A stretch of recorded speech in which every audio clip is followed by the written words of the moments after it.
Hola, hola, bienvenida y bienvenido a mi Academia de Derecho. Soy Guille Bedoya y hoy en tu clase de Derecho Constitucional Mexicano te explico la estructura de la Constitución Política de los Estados Unidos Mexicanos. Iniciamos. Y la pregunta es, ¿cómo se estructura la Constitución Política de los Estados Unidos Mexicanos? Te presento su estructura general. Como puedes observar, tiene 9 títulos, del título primero al título 9. Ahora bien, los títulos primero, segundo y tercero se dividen en capítulos y únicamente en el título tercero, capítulo segundo, se divide en secciones. Y aquí tienes un esquema general. La siguiente pregunta es, ¿cómo se organiza el texto de la Constitución Política de los Estados Unidos Mexicanos?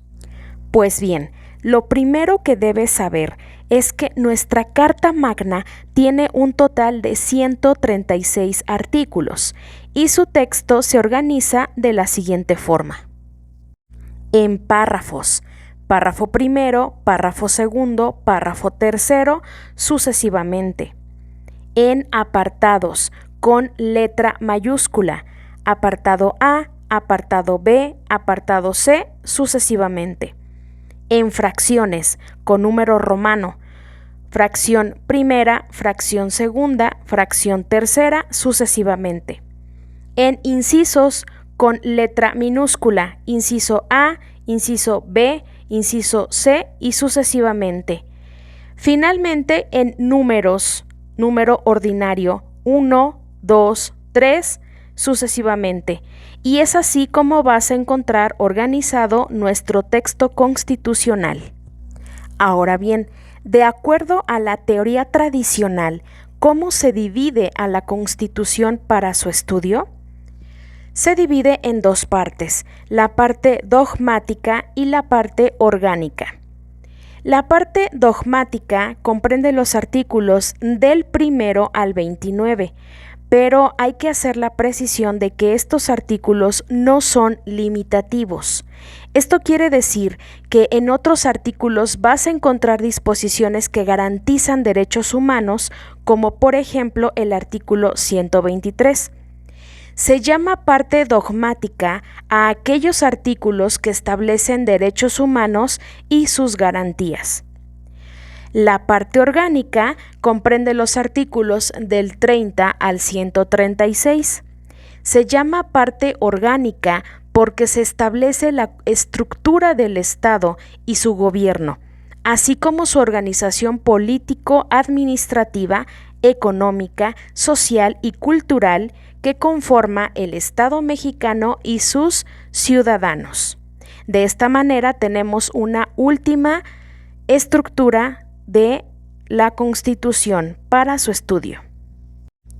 Continúo con el desarrollo de los 9 títulos. Empezamos. Título primero. Este comprende 4 capítulos. Capítulo primero, de los derechos humanos y sus garantías, que comprende los artículos del 1 al 29. En este caso no hice un desarrollo del contenido de estos artículos, pero posteriormente vas a recibir una clase por cada uno de los artículos. Capítulo segundo, de los mexicanos, que comprende los artículos 30, 31 y 32. ¿Qué vas a encontrar en este capítulo? La nacionalidad mexicana se adquiere por nacimiento o por naturalización. ¿Cuáles son las obligaciones de los mexicanos? Y las disposiciones que regulan el ejercicio de los derechos otorgados a los mexicanos con doble nacionalidad. Capítulo tercero, de los extranjeros con su único artículo 33, que nos dice quiénes son consideradas personas extranjeras y que gozarán de los derechos humanos y garantías que reconoce esta Constitución por estar en territorio mexicano. Capítulo cuarto, de los ciudadanos mexicanos, que comprende los artículos 34 al 38. Aquí vas a encontrar quiénes son ciudadanos de la República Mexicana, cuáles son los derechos que tiene la ciudadanía, cuáles son las obligaciones que tiene el ciudadano de la República Mexicana, en qué caso se pierde la nacionalidad mexicana por naturalización y la ciudadanía mexicana, y finalmente los supuestos por los que se suspenden los derechos o prerrogativas de los ciudadanos. Puedes observar que adelante de la descripción encuentras la ubicación del artículo correspondiente. Continuamos. Título segundo, dividido en 2 capítulos. Capítulo primero, de la soberanía nacional y de la forma de gobierno, que comprende los artículos 39, 40 y 41. En este capítulo vas a encontrar que la soberanía nacional reside en el pueblo. Su forma de gobierno es una república representativa, democrática, laica y federal, compuesta por estados libres y soberanos y por la Ciudad de México, unidos en una federación. Asimismo, el pueblo ejerce su soberanía por medio de los poderes de la Unión. Se establecen las bases para la renovación de los poderes legislativo y ejecutivo y las disposiciones que regulan a los partidos políticos, el apartado que regula al Instituto Nacional Electoral, así como establece un sistema de medios de impugnación en materia electoral. Capítulo segundo, de las partes integrantes de la Federación y del territorio nacional, que comprende los artículos 42 al 48. En este capítulo vas a encontrar que se establece cuáles son las partes integrantes de la Federación, incluyendo el espacio territorial marítimo y aéreo. Delimita los estados que integran la Federación, que actualmente son 32 estados. Establece que la Ciudad de México es la entidad federativa, sede de los poderes de la Unión y capital de los Estados Unidos mexicanos. Y establece disposiciones generales en caso de controversias sobre límites territoriales. Continuamos con el título tercero. Este se divide en 4 capítulos. Al ser un título muy extenso en su contenido, en esta primera clase únicamente te voy a enunciar lo más significativo de este título, pero en próximas clases te explicaré con mayor detalle cada uno de estos títulos y capítulos. Capítulo primero, de la división de poderes, con su único artículo 49, que nos dice que el supremo poder de la Federación se divide para su ejercicio en legislativo, ejecutivo y judicial.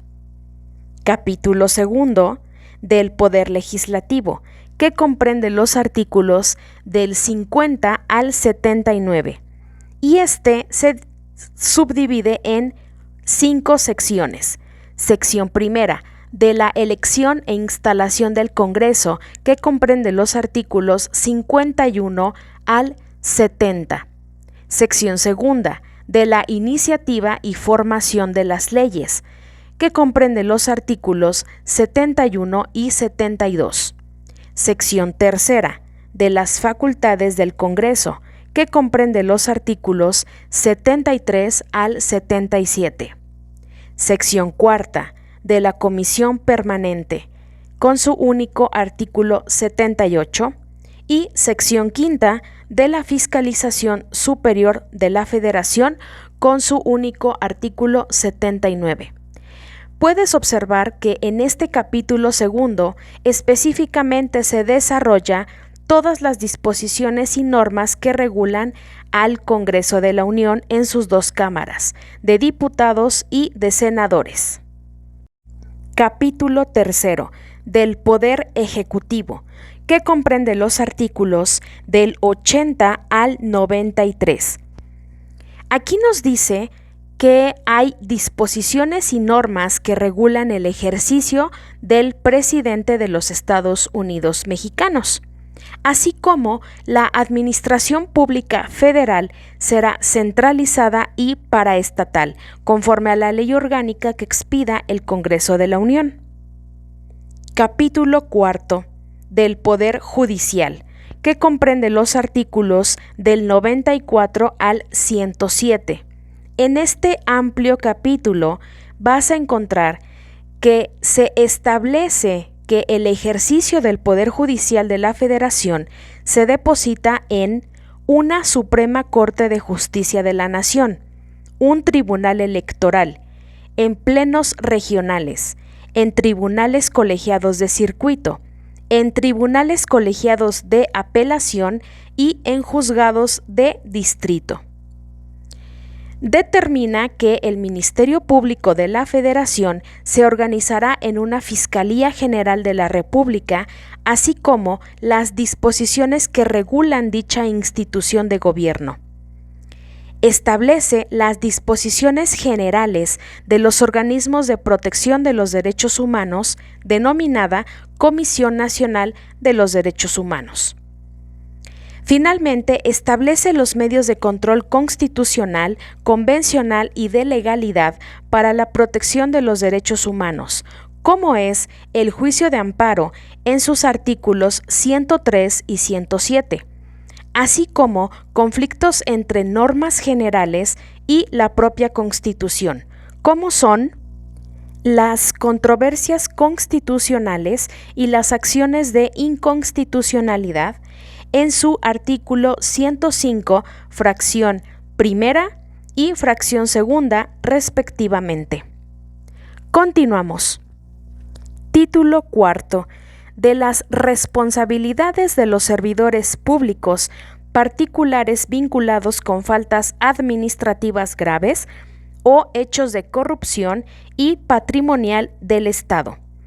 Comprende los artículos del 108 al 114. En este título vas a encontrar, para efectos de responsabilidades, se determina quiénes son servidores públicos. Establece cuáles son las sanciones aplicables a los servidores públicos y particulares que incurran en responsabilidad frente al Estado mexicano. Establece quiénes pueden ser sujetos de juicio político, así como las disposiciones generales que lo regulan. Y establece las disposiciones a las que se sujetará el Sistema Nacional Anticorrupción. Continuamos con el título quinto, de los Estados de la Federación y de la Ciudad de México, que comprende los artículos 115 al 122.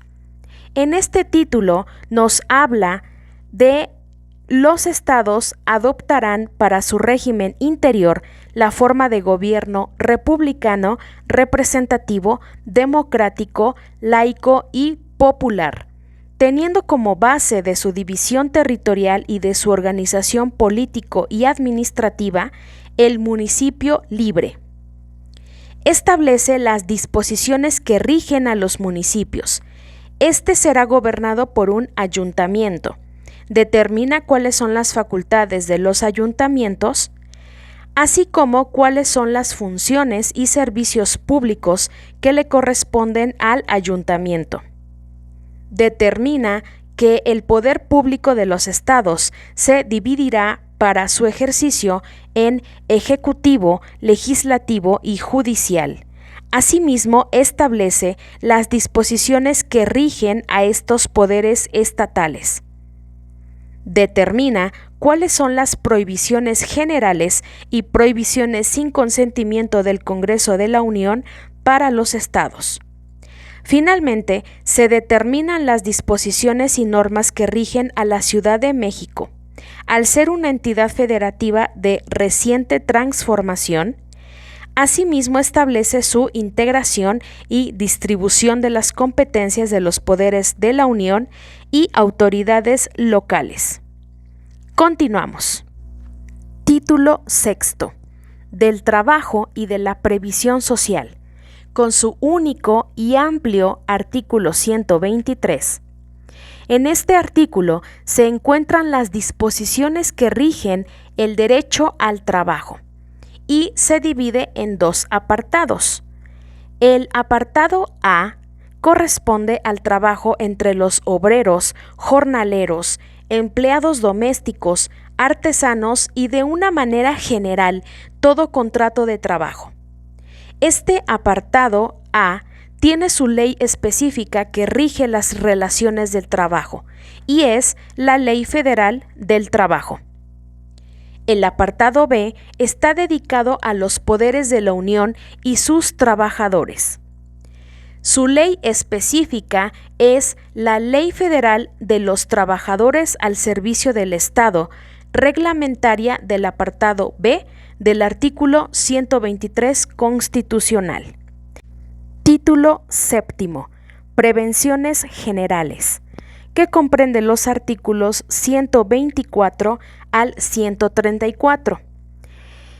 En este título vas a encontrar que determina las facultades que no están expresamente concedidas por esta Constitución a los funcionarios federales. Se entienden facultades reservadas a los estados o a la Ciudad de México, dentro de sus competencias respectivas. Establece la prohibición de que ningún individuo podrá desempeñar a la vez dos cargos federales de elección popular, ni uno de la federación ni otro de una entidad federativa, y tiene el derecho a elegir un cargo el que quiera desempeñar, que se considera una remuneración para los servidores públicos y señala las bases para la determinación anual en los presupuestos de egresos.